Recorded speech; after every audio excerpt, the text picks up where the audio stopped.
and hello. We are still working through our material on education. We've talked quite a bit about the trivium and the quadrivium, and most recently we've been talking about sacred geometry, and I've talked about phi, the golden section, and how that number relates to the Fibonacci sequence and how it's been embodied in nature and in the fine arts like architecture. We're going to look at a little bit more on sacred geometry, just have a bit of a riff on some other shapes which can take us into some deeper ponderings and musings. The cube is another interesting shape. We talked about going from 3 dimensions to 4 dimensions, and the figure that we've already considered is the pyramid, which took us to ancient Egypt, and it embodies in a unique way the 4, 3, 2 and 1. So we've got that example from ancient Egypt, and we've got, as I say, the Pythagorean example of the tetractys from ancient Greece. And in the Jewish mystical tradition, there is the tree of life with its 10 sephiroth. Again, an attempt to depict an emanated universe through 10 stages of manifestation. Another 3-dimensional figure, the cube, relates to a sacred object in the Islamic tradition. I'm thinking, of course, of the Kaaba, the cube, in the main shrine at Mecca, in the corner of which apparently is a sacred meteorite that fell to earth at some stage. And the cube, everybody has seen footage on the news of the Muslims on Hajj circumambulating the Kaaba as the culmination of their Hajj pilgrimage.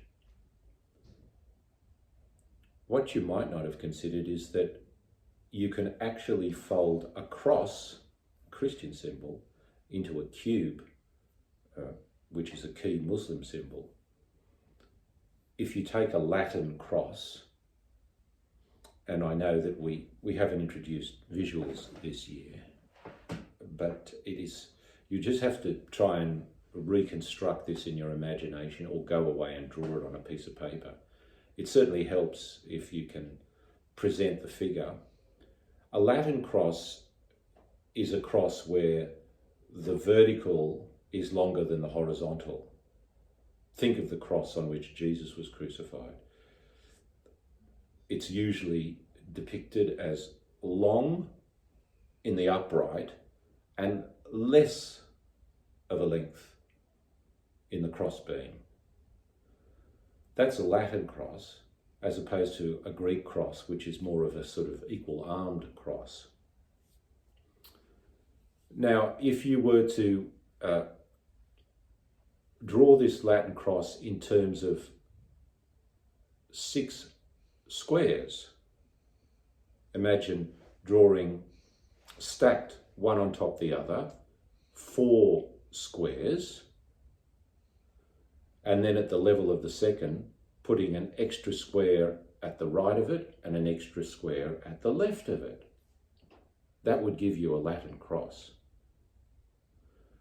There's actually 4 squares and 3 squares, but there's an overlapping in that central square, so there's only 6 altogether. Now, it is possible to fold that cross up, very easy in fact, if you drew that cross and cut it out with scissors and put creases in between one square and the other, you could easily fold it up into a cube. Now, The cube has 6 faces, obviously, and it has 3 dimensions, and it has 8 vertices where the edges come together, 4 at the bottom and 4 on the top. And then it's got 12 edges. So it's encoding a whole lot of numbers.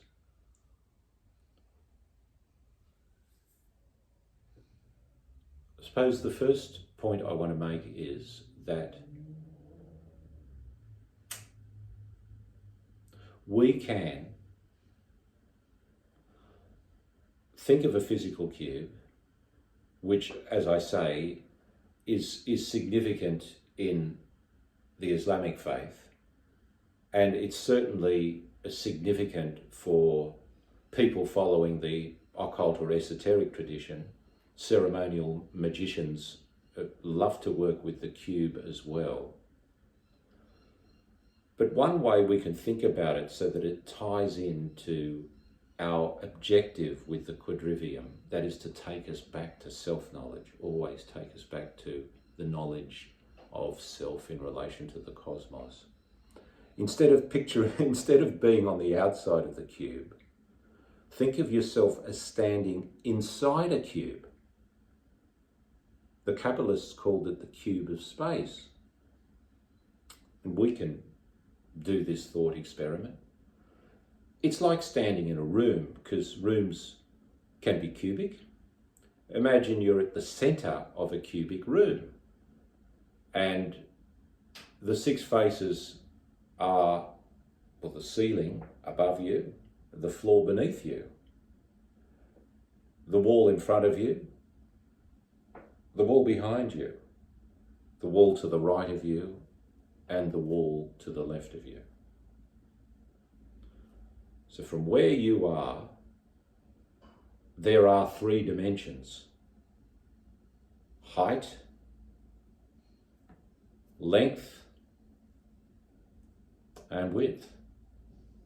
And remember what I said about everything in our experience being 3-dimensional. It's a 3-in-1 entity. So the cube of space is also a depiction to us of the 3-in-1-ness of the universe.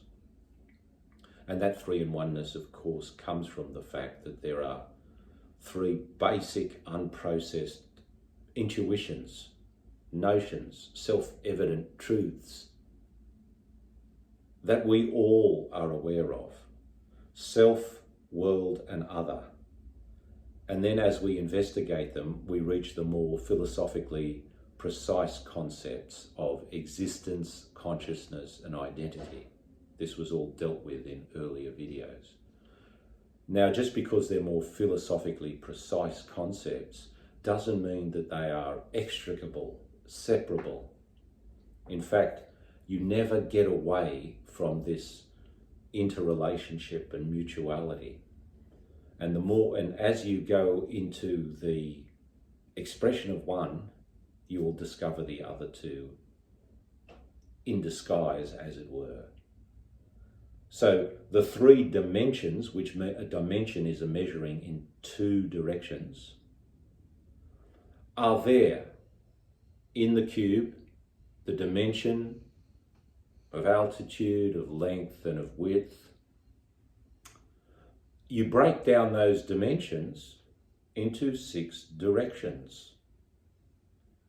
And the direction between me and the ceiling, for example, is a ray of direction.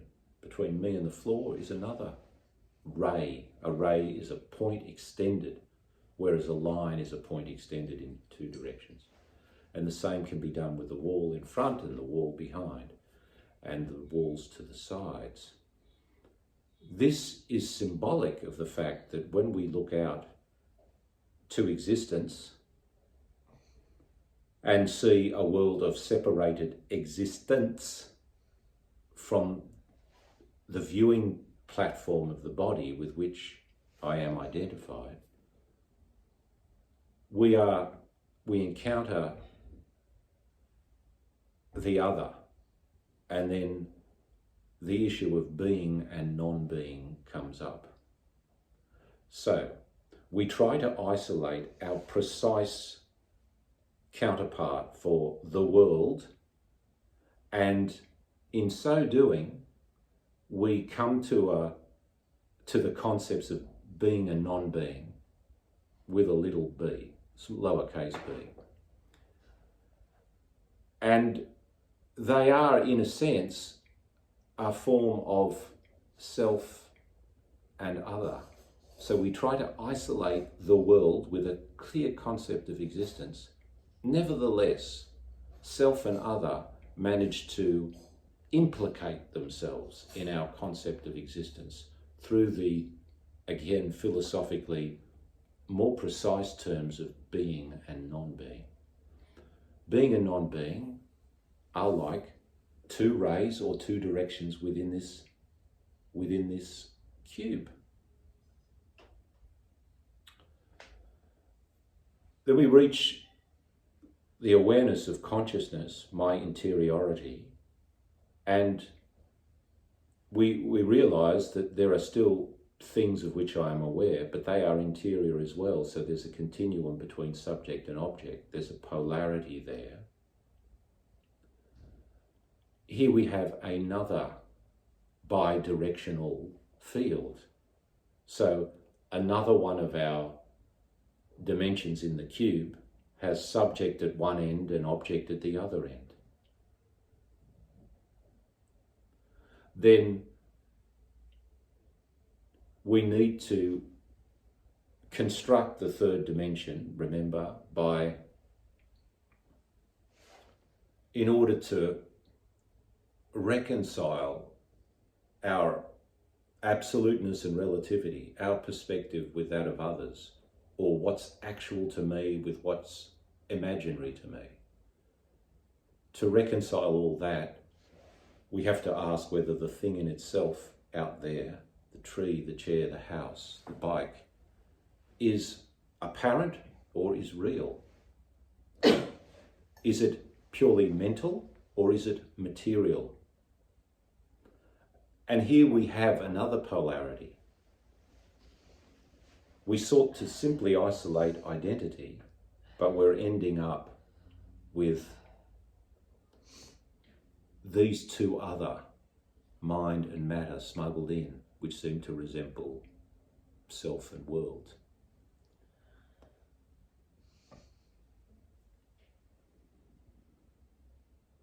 Now, at the center of the cube, I'm aware of the above, the ceiling, if you like. The above is really universal mind. This is how you can orientate yourself. And it's a realm of transcendent ideas.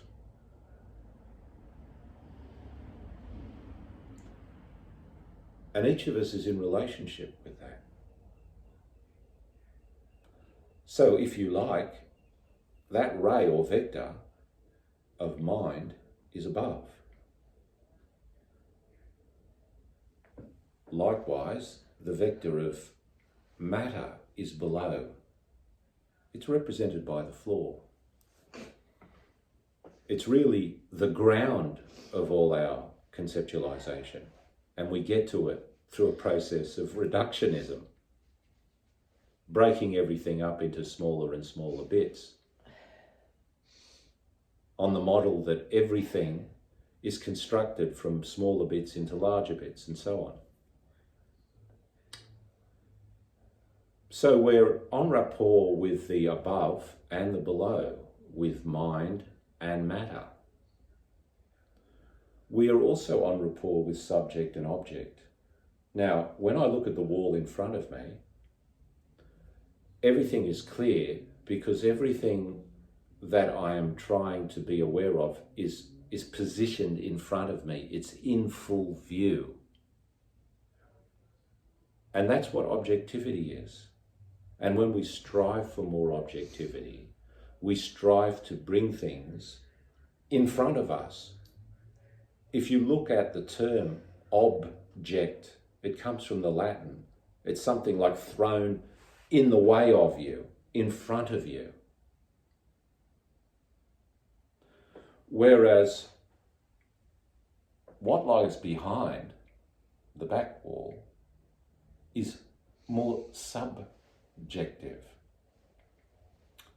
Again, subject comes from the Latin, thrown underneath you or behind you.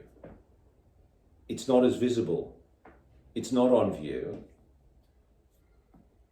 And it's easy for you to understand this as all of your presuppositions and subjective biases and hidden assumptions and implicit beliefs and understandings that stand behind consciousness, just as things stand in front of consciousness. It's important to explore the objective world and the subjective world, and to know about the subject as well as the object. Otherwise, you can't know yourself.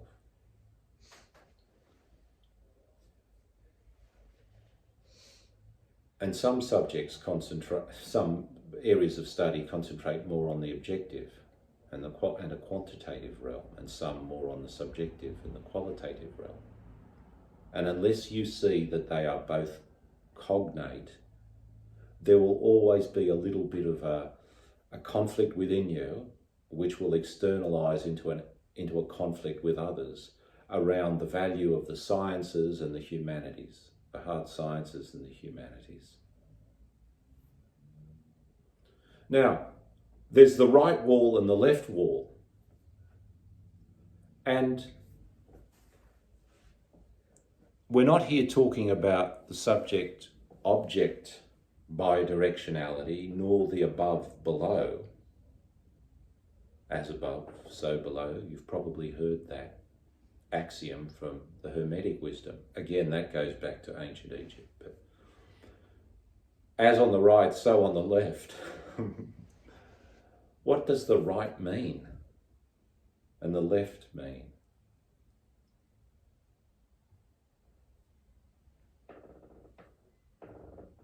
Now, I'm not getting to medieval notions about the left being sinister and of the devil. That's not where I'm coming from here. Both right and left are part of our cognition displayed in the cube of space, the metaphysical cube of space. As we move to the right, we move more towards an understanding of our individualism, of self. As we move to the left, we move deeper into our understanding of others. This is where the political differences between individualism and socialism come from as well. Because as you move more leftwards along this axis, this axis, I'm calling it a dimension, a measuring in two ways. It's a bidirectional extension. It could be called an axis. It's the right-left axis. As you move that way to the right, which will probably appear to your left, but it's to my right, one focuses on self. Not completely to the point of isolation, because you can never fully isolate the self. We've already explained that. If we try to make a precise philosophical concept, the best that we can get to is consciousness. And even there we can't eliminate the other. But it's more self-focused, and over here is more other-focused.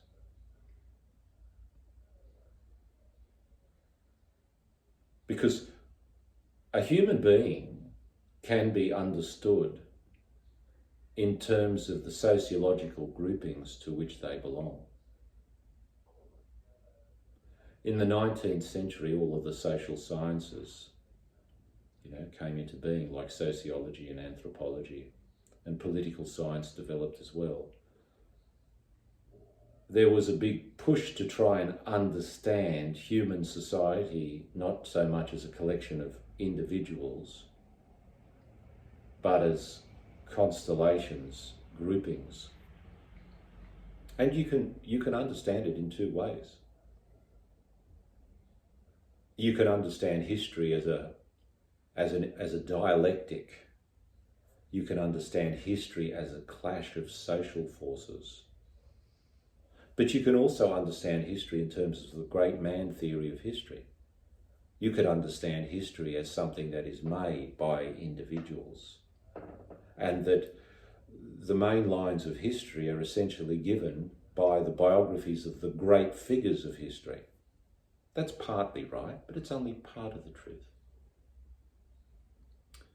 Anyway, I think this cube of space has some use, application in your lives, especially in terms of understanding ultimately political distinctions and battle lines and wranglings. Because as peacemakers, we look out at the world and we see people arguing about politics all the time and often willing to die for their political ideals. Well, here we have laissez-faire individualism and what we might call socialism or collectivism as two ends of one axis. Now, some people try to position totalitarianism on this axis, on the right or on the left. There are Nazis, there are communists. It doesn't work when you try to position totalitarian systems on this axis, because they belong on another axis. You could say that they bring in the second axis, the subject-object axis, the axis that runs in your metaphysical cube from the front wall to the back wall through the centre. You can move in that axis and you can get the different strains of totalitarianism. Or actually, at one end you get totalitarianism, at the other end you get total anarchy. Because at the totally subjective pole, I can see it on that front wall. At that totally subjective pole, if you're following my argument, there are no constraints on I. There is no external law. It becomes pure anarchy, which in a sense is a totalizing system. The anarchists, if in history, like Bakunin, were probably inspired by this archetype, that they didn't need a constraining government outside them.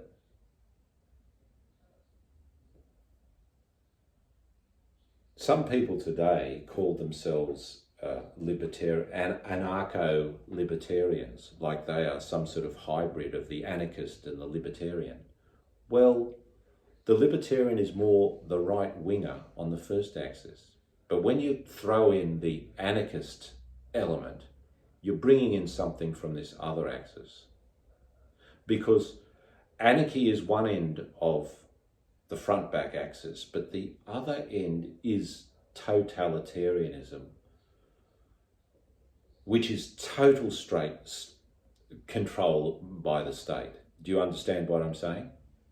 In normal liberal democracies and parliamentary democracies, such as we live in Australia, such as you Americans live in, you Brits and most of the world, you've got a two-party system, essentially, two main parties, and a mixed economy, and they mostly compromise over things.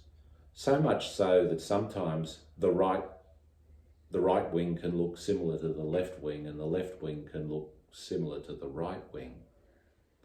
And in that system, on that Is that making sense, Belinda? It does. Yeah. In that system of government, let's call it liberal parliamentary democracy, Blending all the time. there is a mixture of individual autonomy and government. There is a mixture of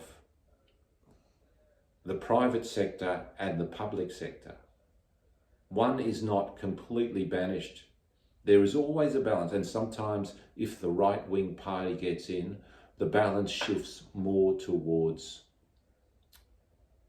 individualism. What did I say? There was a mixture of, more to the private sector and the concerns of the private sector. And if the socialist or left-wing party gets into power, the balance shifts more towards the public sector and social concerns. Whereas on the front-back axis, at one end you've got complete anarchy where there's no government. That's why it's so total. It's absolute. A pure anarchist doesn't want government at all. They don't even want, not only don't they want the government to meddle in their economy, they don't even want the government to collect their rubbish or the government to fight their wars for them. They could just join vigilante armies. They could, defend themselves. All the functions that government performs in terms of law and order, they would rather just do it for themselves. Now, the opposite of that is where the government has total control of the political apparatus. Now, that can come in two flavours: fascism and communism. Think of, every regime that's existed in history is just a reflection of these archetypes. They embody the archetypes to some degree or other.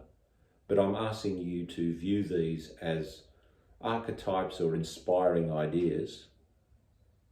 It doesn't mean that the system, that the actual historical system that they embodied in, is not capable of perpetrating great evil. Even our parliamentary democratic systems not only can be, but are riddled with corruption and defects and injustices. Every system is. Nothing is pure.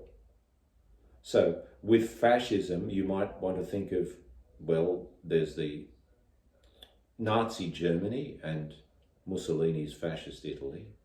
May give you an idea of what fascist or a fascistic totalitarianism is, where there's a merger of the state and corporate powers to control every aspect of society. And then communism, you can think of the Soviet Union, this under Joseph Stalin, as an example.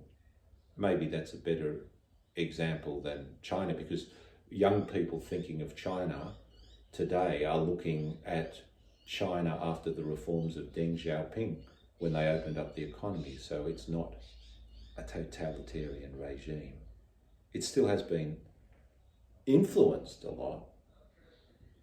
In fact, China in the very earliest days of its modern history, from 1949, of its communist history, was a kind of protege of the Soviet Union. But if you think of the Soviet Union as a full command economy where you had no say in how your life was to be run, how you were to work, how much you could consume or create, but the government would dictate everything with its 5-year plans and 10-year plans and 15-year plans. That's what we're looking at here. An axis where there's either no government or total government obtaining in the political regime, in the political landscape.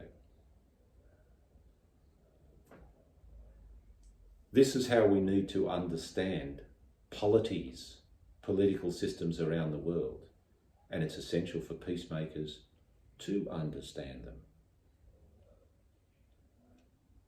Now, I'll come back and explain the third axis so that we have a complete picture from our cube of space of all the possible political systems, the basic categories.